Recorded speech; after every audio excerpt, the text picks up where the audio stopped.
Friends, welcome back to our YouTube channel SSC tools. Channel को subscribe जरूर कर लेना। ज्योग्राफी की क्वेश्चन सीरीज़ में आज का हमारा चैप्टर है तिलहन। तो तिलहन में पहले कुछ पॉइंट्स को देखते हैं, फिर हम क्वेश्चंस पर आते हैं। तो यहाँ से हम पढ़ने जा रहे हैं अभी तिलहन के कुछ नोट्स, तिलहन के बारे में पढ़ेंगे, फिर हम क्वेश्चंस पर आएंगे। तो तिलहन क्या है? तिलहन भारतीय भोजन में वसा का प्रमुख स्रोत है। यानी कि तिलहन जो होती है उसमें वसा प्रचुर मात्रा में पाई जाती है। भारत की प्रमुख तिलहनी फसलों में आती हैं तोरिया, सरसों, तिल, अलसी, सोयाबीन, सूर्यमुखी, अरंडी और बिनौला। तो ये सभी तिलहनी फसलों में आती हैं। इसके अलावा मूंगफली भी है, इसमें लिखी नहीं है। तो तोरिया, सरसों, तिल, अलसी, सोयाबीन, सूर्यमुखी, अरंडी और बिनौला ये सभी तिलहनी फसलों में आती हैं। पीत क्रांति जो है उसका संबंध तिलहन उत्पादन से है। तिलहन से तेल और खली की प्राप्ति होती है।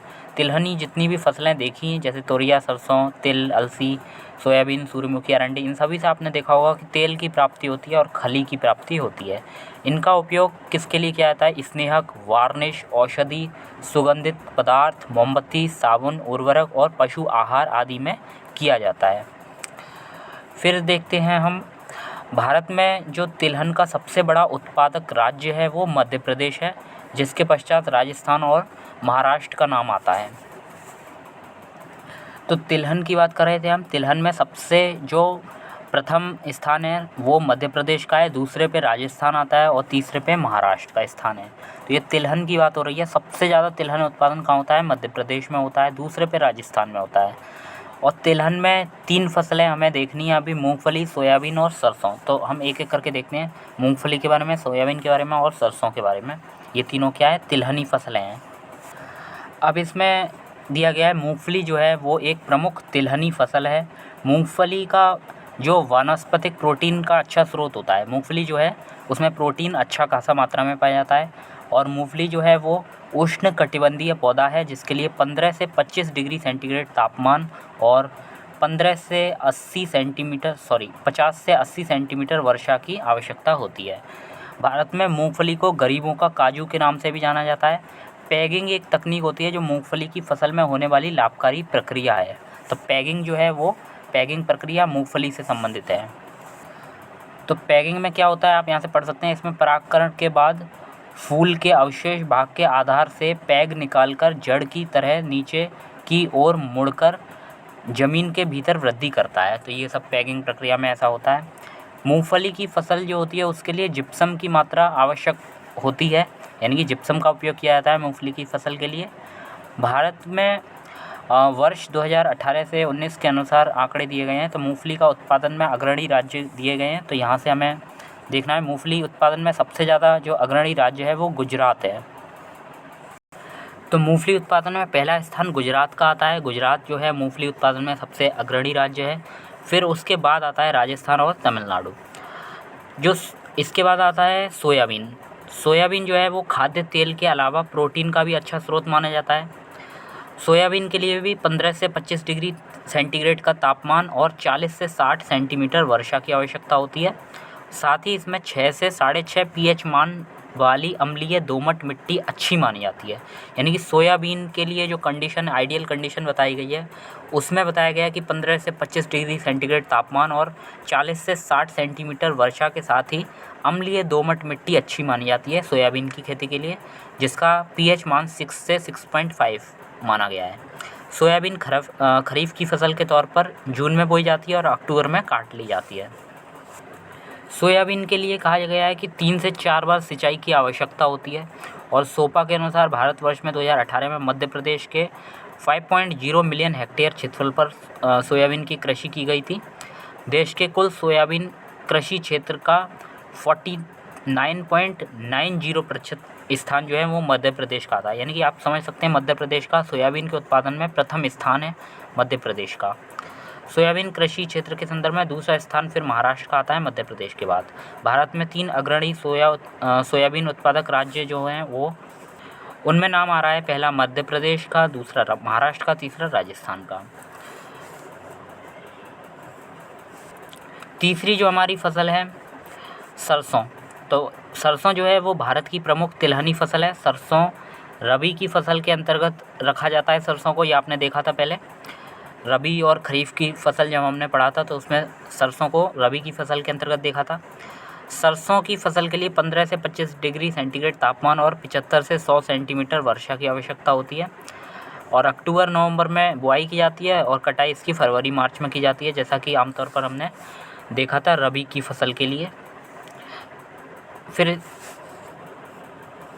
सरसों के जो उत्पादन है उसमें राजस्थान जो है वो अग्रणी है, यानी कि राजस्थान सरसों का शीर्ष उत्पादक राज्य है। दूसरे स्थान पर फिर हरियाणा और तीसरे पे फिर उत्तर प्रदेश आता है। सरसों का प्रमुख प्रजातियां ध्यान में रखनी है, तो सरसों की जो प्रमुख प्रजातियां हैं उसमें है पूसा बोल्ड, फिर पूसा, जय किसान और वरुणा। पीताम्बरी जो है वो भी पीली सरसों की एक प्रजाति है। सरसों का जो इसकी परिपक्वता अवधि होती है सरसों की वो 110 से 115 दिन, यानी कि 4 महीने में 120 दिन होते हैं, तो 4 महीने से थोड़ा कम 110 से 115 दिन जो होता है वो लेती है सरसों।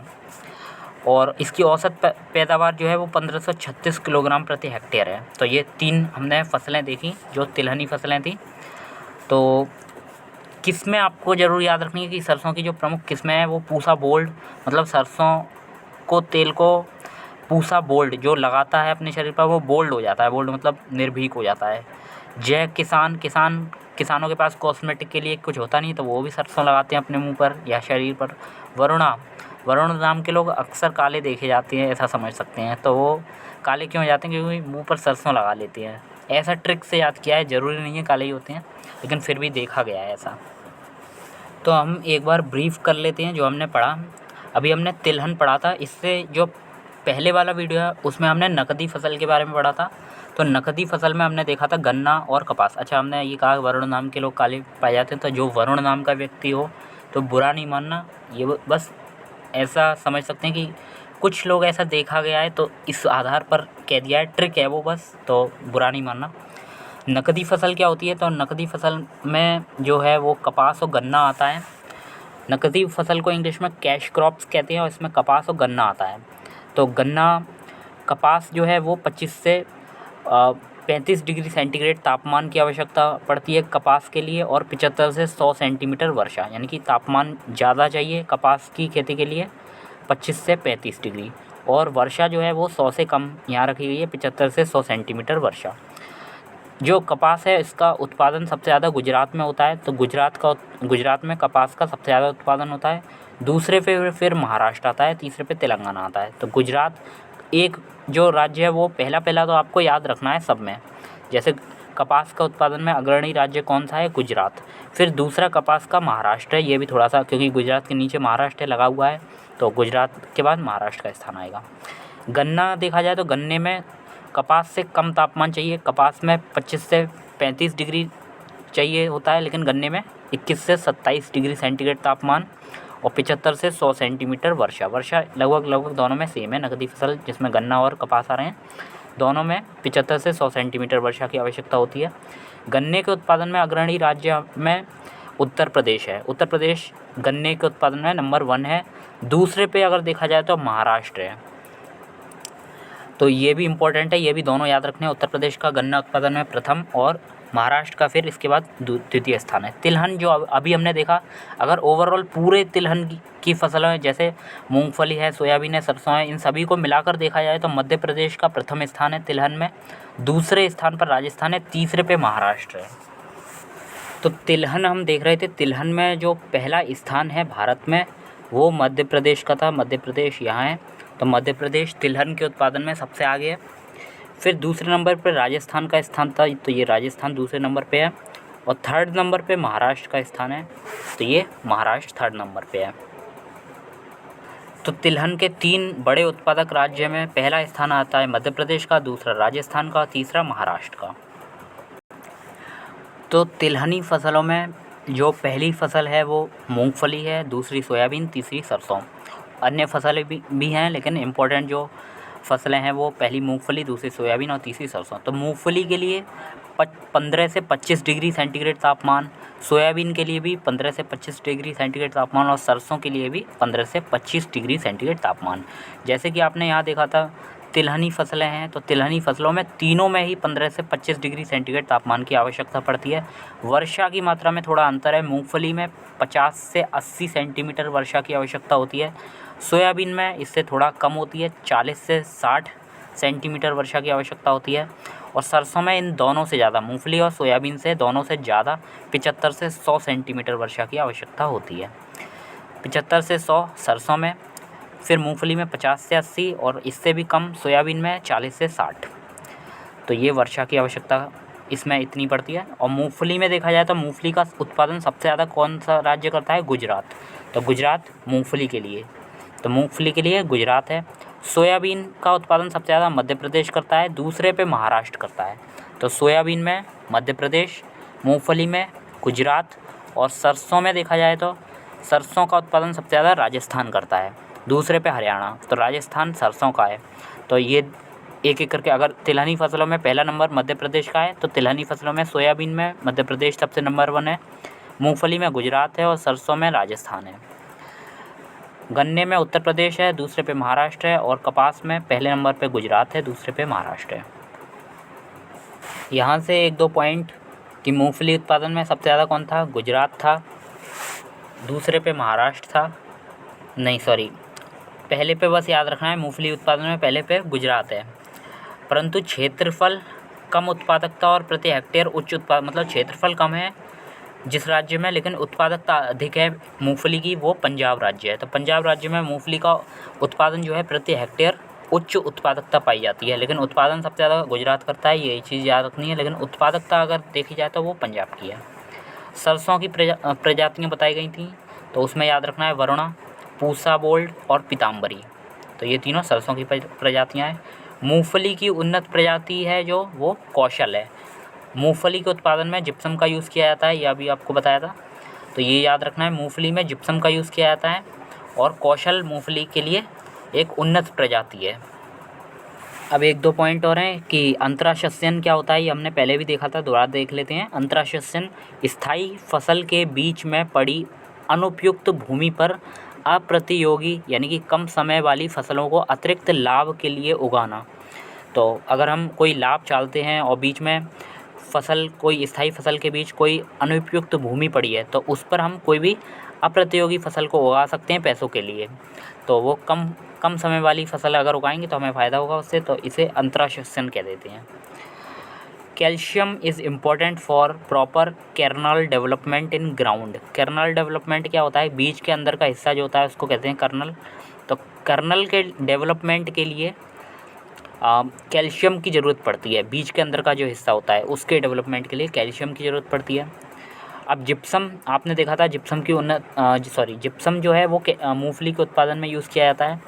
जिप्सम का काम क्या होता है कि रिड्यूसेस इरोजन मतलब जो इरोजन है, कटाव है, उसको रोकता है by increasing ability of soil to soak up water after precipitation. मतलब वर्षा के बाद जो पानी, मिट्टी की पानी सोखने की क्षमता है, सोक अप वाटर यानी कि पानी को सोखने की क्षमता है मिट्टी की, वो बढ़ जाती है, जिससे कि सॉइल इरोजन नहीं होता है। दस ऑल्सो इम्प्रूव सॉइल एरेशन, मतलब सॉइल में एरेशन यानी कि वायु आ जा सके, और water percolation through the soil profile को अच्छा करके वाटर पर्कोलेशन को ये सही बना देता है, पानी का आना जाना, उसको कहते हैं वाटर पर्कोलेशन। तो ये इम्प्रूव हो जाता है इससे, जिप्सम के यूज़ से। दूसरा जो है फ़ायदा इसका, effective in soil deficient in calcium and sulphur. जिस सॉइल में, जिस मिट्टी में कैल्शियम और सल्फ़र की ज़रूरत होती है उसमें जिप्सम का यूज़ कर सकते हैं हम। अब आ रहे हैं हम क्वेश्चंस पर। तिलहनी फसलों में कौन कौन सी देखी थी हमने? सूर्यमुखी, तिल, अलसी, सोयाबीन, अरंडी, जिसमें सब में से तेल निकाला जा सकता है। सोयाबीन का तेल सुना होगा, तिल का तेल, अलसी का तेल, सोयाबीन का तेल, अरंडी का तेल, तो ये सभी तिलहनी फसलें हैं। पीत क्रांति किससे संबंधित है, या पीली क्रांति, वो तिलहन उत्पादन से संबंधित है। शुष्क भूमि के लिए सर्वाधिक उचित फसल कौन सी है? मूंगफली। मूंगफली जो है वो शुष्क भूमि के लिए सर्वाधिक उपयुक्त फसल है मूंगफली। जहाँ शुष्क भूमि है वहाँ हम मूंगफली को उगा सकते हैं। पैगिंग देखा था आपने, एक प्रोसेस है, एक प्रक्रिया है जो लाभकारी किसके लिए है? मूंगफली में। मूंगफली में पैगिंग प्रक्रिया लाभकारी होती है। भारत में सोयाबीन का अग्रणी उत्पादक राज्य कौन सा है? मध्य प्रदेश। तो सोयाबीन में कौन सा स्थान आ रहा था? पूरे तिलहन की बात की जाए तो उसमें भी मध्य प्रदेश का स्थान है और सोयाबीन में भी मध्य प्रदेश प्रथम है। भारत में सोयाबीन की खेती का सर्वाधिक क्षेत्रफल मध्य प्रदेश में पाया जाता है। सोयाबीन में तो मध्य प्रदेश है और मूंगफली में सबसे ज़्यादा गुजरात है। तो गुजरात मूंगफली का सबसे बड़ा उत्पादक राज्य है। मूंगफली के क्षेत्र के अंतर्गत कम क्षेत्रफल है, परंतु प्रति हेक्टेयर उत्पादकता उच्च है। वो राज्य कौन सा है? पंजाब। पंजाब की प्रति हेक्टेयर उत्पादकता मूंगफली की ज़्यादा है। राजस्थान प्रमुख उत्पादक किसका है? सरसों का। सरसों में राजस्थान आता है। अब तीनों एक एक करके, जैसे सरसों में हमने देखा था वो राजस्थान आ रहा है, फिर गुजरात जो है वो मूंगफली में आ रहा है और सोयाबीन के लिए मध्य प्रदेश। तो ये तीनों याद रखने आपको। फिर ये भारत का मानचित्र दिया गया है, इसमें ये पूछा गया है A, B, C और D। तो इनमें किस किस का उत्पादन यहाँ हो रहा है, तो यहाँ से देख लेते हैं। मानचित्र में दिखाया गया है जो A है वो मूंगफली, यानी कि ये गुजरात का हिस्सा है और गुजरात में मूंगफली होती है, देखना आप। फिर B जो है महाराष्ट्र का हिस्सा है। महाराष्ट्र जो गन्ना है वो पहले नंबर पर तो यूपी आ रहा था और दूसरे पे महाराष्ट्र आ रहा था, तो गन्ना जो है उसके लिए B स्थान है महाराष्ट्र। फिर रागी जो है वो तीसरे, यानी कि उड़ीसा की तरफ रागी। और आंध्र प्रदेश D है, आंध्र प्रदेश में तंबाकू की खेती होती है, तो ये चीज़ याद रखना। नेक्स्ट, भारत में उत्पादित मुख्य तिलहन फसल कौन सी है? तो तिलहनी फसलों में सोयाबीन, मूंगफली, सरसों, तिल ये सब आ रहे हैं। सरसों की जो प्रजातियां हैं वो देखा था हमने, वरुणा, पूसा बोल्ड और पीताम्बरी, ये सब सरसों की फसलें हैं। जिप्सम की अधिक मात्रा आवश्यक किसके लिए होती है? तो मूंगफली की फसल में हमने देखा था जिप्सम की मात्रा आवश्यक होती है।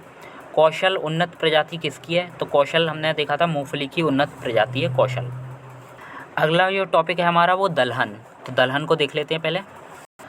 तो दलहन में पहले कुछ नोट्स पढ़ते हैं, फिर उसके बाद हम क्वेश्चंस पर आते हैं। तो भारत में अधिकांश जनसंख्या की प्रोटीन की प्राप्ति का सबसे प्रमुख साधन जो है भारत में वो दालें हैं, यानी कि प्रोटीन हमें मिलता है दालों से भारत में। यहाँ पर रबी, खरीफ, जायद तीनों फसलों के अंतर्गत दाल की कृषि की जाती है, यानी कि दाल की कृषि ऐसा नहीं है आप केवल एक मौसम में कर रहे हो, सभी मौसम में दालों की खेती की जाती है भारत में। भारत की प्रमुख दलहनी फसलों में आती है चना, उड़द, मूंग, मटर, मसूर और अरहर। तो यही दालें फेमस हैं। तो दलहनी फसलों में कौन कौन सा आ रहा है? चना, उड़द, मूंग, मटर, मसूर, अरहर, ये आती हैं भारत की दलहनी फसलों में। दलहनी फसलों में हवा से नाइट्रोजन संचित करने की क्षमता होती है। ये इम्पोर्टेंट चीज़ है, जो दलहनी फसलें होती हैं वो हवा से नाइट्रोजन संचित कर सकती हैं, तो दलहनी फसलों में ये क्षमता होती है। और इसमें कोबाल्ट जो है वो तत्व आवश्यक होता है। नाइट्रोजन जो लेती हैं दलहनी फसलें हवा से, तो उसमें कोबाल्ट तत्व की भूमिका रहती है। कोबाल्ट तत्व होगा तभी ये दलहनी फसलें ऐसा कर पाती हैं। और राइजोबियम बैक्टीरिया भी इसमें मुख्य भूमिका निभाता है। तो कोबाल्ट और राइजोबियम द्वारा तात्विक नाइट्रोजन स्थिरीकरण के लिए आवश्यक तत्व है तथा विटामिन B12 के संश्लेषण में भी आवश्यक होती है। तो विटामिन B12 के संश्लेषण में ये आवश्यक होते हैं। दलहनी फसलों में हमने देखा है कि दलहनी फसलें जो है वो हवा से नाइट्रोजन संचित करती हैं। अब इसमें भूमिका किसकी रहती है? कोबाल्ट और राइजोबियम द्वारा तात्विक नाइट्रोजन स्थिरीकरण के लिए आवश्यक तत्व है। और विटामिन B12 के संश्लेषण में भी कोबाल्ट जो है वो आवश्यक होता है। आपने पढ़ा भी होगा, कोबाल्ट विटामिन B12 से संबंधित होता है। ठीक है।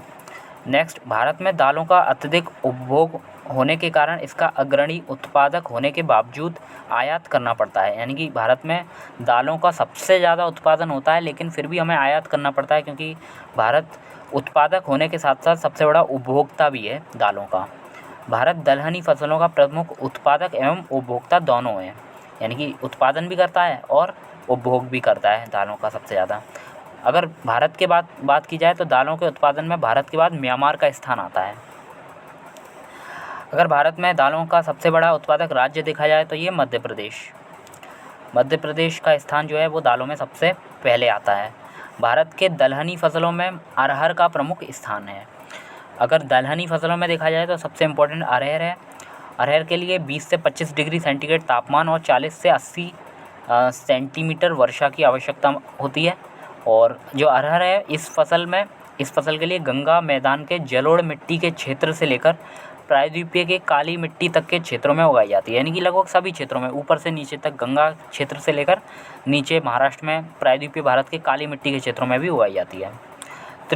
त्रुटिपूर्ण अपवाह, जललग्नता एवं पाला फसल के लिए हानिकारक होता है। तो ये सब चीज़ें हानिकारक बताई गई हैं। अरहर जो है वर्ष भर उगाने वाली फसल है। अरहर की उत्पत्ति भारत से ही मानी जाती है। फिर अरहर की जो प्रमुख किस्में हैं उसमें बताया गया है कि मालवीय चमत्कार अरहर की एक प्रजाति है, और अरहर की जो अन्य प्रजातियां हैं प्रमुख वो है अमर, आज़ाद, बहार और मालवीय विकास, पारस इत्यादि। तो जो याद रखना है आपको वो दलहनी फसलों के बारे में जो याद रखना है, दलहनी फसलों का सबसे बड़ा उत्पादक राज्य कौन सा है। तो दलहन के पूरे के उत्पादन में मध्य प्रदेश जो है वो अग्रणी स्थान रखता है। फिर दलहन में पहला स्थान अरहर जो सबसे इम्पोर्टेंट फसल है दालों में, 20 से 25 डिग्री सेंटीग्रेड तापमान और 40 से 80 सेंटीमीटर वर्षा की आवश्यकता बताई गई है। गंगा क्षेत्र की जलोढ़ मिट्टी से लेकर प्रायद्वीपीय भारत की काली मिट्टी तक के क्षेत्रों में ये उगाई जाती है। वर्ष भर उगाने वाली फसल है ये, और इसका सबसे ज़्यादा उत्पादन नहीं देखना है हमें। और मालवीय, इसकी जो प्रमुख किस्में हैं उसमें नाम आता है मालवीय चमत्कार इम्पोर्टेंट है, फिर अमर, आज़ाद, बहार इम्पोर्टेंट है, मालवीय चमत्कार, आज़ाद है, अमर है, ये सब अरहर की फसल है। तो ऐसे याद कर सकते हैं, आ से अरहर आ रहा है और आ से ही अमर, आज़ाद, ये सब फसलें हैं, इसकी प्रमुख प्रजातियां हैं जो अरहर की हैं। फिर मालवीय चमत्कार मोस्ट इम्पॉर्टेंट है, ये भी याद रखनी है, और बहार ये इम्पोर्टेंट है, पारस भी है। फिर अब भारत में दूसरे स्थान पर जो दालों में आ रहा है वो चना आ रहा है, यानी कि प्रमुख फसलों में, दलहनी फसलों में दूसरा चना है। चने का जो सबसे ज़्यादा उत्पादन है वो मध्य प्रदेश में होता है। फलीदार और दलहनी फसलें जो होती हैं उसमें संतुलित उर्वरक का अनुपात यानी कि NPK, नाइट्रोजन, फास्फोरस और पोटेशियम, इन तीनों में जो अनुपात है वो 0:1:1 या 1:2:2 या 1:3 होना चाहिए। तीनों को एक साथ आप देख सकते हैं। यहाँ दलहनी फसलें यहाँ देख सकते हैं। दलहनी फसलों में पहला स्थान मध्य प्रदेश का, दूसरा राजस्थान का है। लेकिन अभी हम फाइनेंशियल ईयर 2021 से 22 की बात करें तो अभी हाल ही के दिनों में देखा गया कि राजस्थान जो है वो दलहनी फसलों में आगे निकल गया है। तो आप अभी के लिए राजस्थान ही याद रखना, फिर आगे क्या होता है वो करंट में देख लेंगे। लेकिन राजस्थान को आपको टिक लगाना होगा, अभी फ़िलहाल के फाइनेंशियल ईयर में राजस्थान आगे चल रहा है। तो दलहनी फसलों में मध्य प्रदेश नहीं, आपको राजस्थान टिक करना होगा। दूसरे स्थान पर पूछे तो आप मध्य प्रदेश कह सकते हैं। फिर अरहर जो देखा था हमने वो देखा था 20 से 25 डिग्री सेंटीग्रेड तापमान और 40 से 80 सेंटीमीटर वर्षा की आवश्यकता पड़ती है इसमें। अरहर की जो प्रमुख प्रजातियां थी उसमें हमने बताया था मालवीय चमत्कार है, बहार है, ये अरहर की प्रमुख प्रजातियां थी, बहार है, मालवीय चमत्कार है। फिर पारस आपने देखा था। फिर आ से और भी प्रजातियां देखी थी। आ से जो देखी थी वो अमर है, आज़ाद है, बहार, मालवीय विकास, पारस, ये मालवीय चमत्कार, ये सब अरहर की प्रजातियां थी। 2018 से 19 में देखा जाए तो भारत में सर्वाधिक अरहर का उत्पादन कर्नाटक में हुआ था। तो ये और याद रख लेना आप, कर्नाटक जो है वो अरहर में पहला स्थान रखा था 2018 से 19 में। अब हम क्वेश्चंस पर आ रहे हैं दलहनी फसलों के। तो वह देश जो दलहनी फसलों का मुख्य उत्पादक और उपभोक्ता दोनों हैं वो भारत है। भारत में सामान्यतः निर्यात नहीं किया जाता है, दालों का निर्यात नहीं किया जाता है क्योंकि हम आयात ही करते हैं दालों का। तो कथन दिया गया है भारत में दालों की कमी है परंतु प्रोटीन की नहीं। सही बात है, दालों की कमी पड़ जाती है भारत में, लेकिन प्रोटीन की कमी नहीं है क्योंकि प्रोटीन के अन्य सोर्स भी हैं। दालों की मांग की वरीयता है, सही बात है, क्योंकि आयात तभी किया जाता है जब इसकी दालों की मांग की वरीयता है भारत में। तो दोनों कथन सही हैं और आर्य का सही व्याख्या भी करता है। तो भारत में दालों की कमी है इसलिए दालों की मांग की वरीयता है। फिर दलहनी फसलों में हमने देखा था दालों का सबसे बड़ा उत्पादक राज्य वैसे मध्य प्रदेश है, लेकिन अभी फाइनेंशियल ईयर 2021 से 22 में हमने देखा था कि राजस्थान का प्रथम स्थान आ रहा था। तो आपको राजस्थान याद रखना है अभी के लिए, राजस्थान। तो दलहनी फसलें जो हैं उनमें पहला स्थान राजस्थान का आपको टिक करना है। फिर दालों के बारे में हमने ये भी देखा था कि हवा से नाइट्रोजन संचित करने की क्षमता होती है दालों में। दलहनी फसलों के उत्पादन हेतु आवश्यक तत्व क्या होता है। तो दलहनी फसलों में जो नाइट्रोजन स्थिरीकरण के लिए आवश्यक तत्व होता है वो कोबाल्ट होता है। तो कोबाल्ट जो होता है वो दलहनी फसलों के उत्पादन हेतु आवश्यक माना गया है। और इसमें जो बैक्टीरिया होता है वो राइजोबियम बैक्टीरिया की मुख्य भूमिका रहती है। वायुमंडल के नाइट्रोजन का स्थिरीकरण करने वाली दलहनी फसलें हैं। तो दलहनी फसलें जो नाइट्रोजन स्थिरीकरण करती हैं वो चना, मटर, मूंग ये सब हैं, इनमें करती हैं। तो ये ज़्यादा नाइट्रोजन स्थिरीकरण की क्षमता पाई जाती है चना में, मटर में और मूंग में। तो नाइट्रोजन स्थिरीकरण के कारण जहाँ जहाँ हम चना, मटर, मूंग इन दलहनी फसलों को उगाते हैं तो वहाँ की सॉइल भी अच्छी हो जाती है। दलहनी फसलों में संतुलित खाद का अनुपात NPK रेशियो हमने देखा था 1:2:2। अरहर का जन्म भारतवर्ष से ही माना जाता है। मालवीय चमत्कार है जो किसकी प्रजाति है? अरहर की। बहार जो प्रसिद्ध प्रजाति है वो भी अरहर की प्रजाति है। मटर की पत्ती विहीन प्रजाति कौन सी है? तो मटर की जो पत्ती विहीन प्रजाति है वो अपर्णा है। अपर्णा जो है मतलब पर्ण पत्ता और अपर्णा मतलब जिसमें पत्ता ना हो। तो मटर की पत्ता विहीन प्रजाति कौन सी है? अपर्णा। नेक्स्ट जो चैप्टर है हमारा वो रेशम है। रेशम को और देख लेते हैं, सही चैप्टर ख़त्म। भारत में सर्वाधिक रेशम पैदा करने वाला राज्य कौन सा है? कर्नाटक। तो रेशम में प्रथम स्थान किस राज्य का है? कर्नाटक का। तो भारत में सर्वाधिक रेशम पैदा करने वाला राज्य कर्नाटक। तो रेशम का किससे संबंधित है? कर्नाटक से। भारत में 60% से अधिक कच्चा रेशम प्राप्त होता है कर्नाटक और आंध्र प्रदेश 2 राज्यों से। कर्नाटक और आंध्र प्रदेश 2 राज्य ऐसे हैं जहां भारत का 60% से भी अधिक कच्चा रेशम प्राप्त किया जाता है। फिर कुछ इम्पोर्टेंट चीज़ें हैं यहाँ देख लेते हैं। मूंगा रेशम जो है वो रेशम की ऐसी किस्म है जो पूरे विश्व में केवल भारत में होती है। तो मूंगा रेशम आपको याद रखना है, पूरे विश्व में केवल भारत में होती है। और भारत में भी कहाँ होती है? मूंगा रेशम असम में होती है। मोस्ट इम्पॉर्टेंट है, याद रखना है आपको। मूंगा रेशम असम में होती है, पूरे विश्व में केवल भारत में होती है मूंगा रेशम और असम में। टसर रेशम जो है उसमें अग्रणी उत्पादक राज्य कौन सा है? झारखंड। तो यहाँ ये लगाया भी गया है टिक। टसर रेशम झारखंड, मूंगा रेशम असम और शहतूत रेशम जो सादा देखा जाता है वो कर्नाटक। तो शहतूत रेशम कर्नाटक, मूंगा रेशम असम और टसर रेशम झारखंड। तो ये आपका चैप्टर कंप्लीट हुआ। नेक्स्ट जो चैप्टर है वो बागानी फसलें हम अगले वीडियो में देखेंगे। दोस्तों आप वीडियो को लाइक ज़रूर किया कीजिए और कमेंट करिए। चैनल को सब्सक्राइब करिए और शेयर कर दीजिए जो भी आपके ख़ास लोग हैं, क्योंकि इससे बहुत फ़ायदा होने वाला है। तो आप सारी क्लासेस को अच्छे से देखिए, आपको क्वेश्चंस यहाँ से बाहर नहीं मिलेंगे। और अगर एक क्वेश्चन बाहर भी जाता है तो आप इतना पढ़ने के बाद आपको इतना सेंस आ जाएगा कि आप उसको सही टिक कर पाएंगे। तो अब मिलेंगे नेक्स्ट वीडियो में, तब तक के लिए बाय, टेक केयर।